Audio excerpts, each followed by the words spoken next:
At 4 o'clock this afternoon, protesters will gather in Waterfront Park in Portland.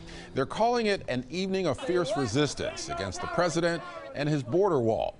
And a rally is happening starting at 1 o'clock at Esther Short Park in Vancouver. A civics professor from Washington State University plans to talk about what she calls an abuse of presidential power. There are also protests planned in Longview and Silverton. Well, hundreds of Oregon students and teachers are at the state capitol right now, rallying for more funding for education. Lisa Balick is live in Salem with more. Lisa?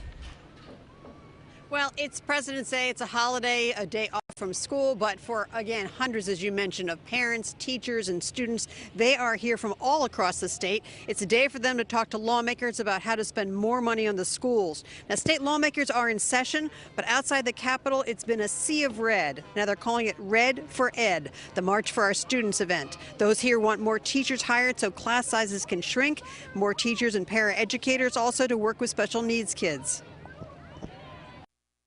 We need to also make sure that money gets to the classrooms, right? We need to make sure that it supports reductions in class size. We need to make sure it supports hiring teachers to work with our most vulnerable populations. Now, several streets around the Capitol were shut down for the march. Buses are here, as I mentioned, from all across the state. Now, Oregon ranks in the lower half of states for per pupil spending, according to the U.S. Census. The teachers and students will also be visiting with lawmakers, urging them to increase spending in the classrooms. We'll have much more on this today coming up at 4. Live in Salem, Lisa Balick, KOIN 6 News.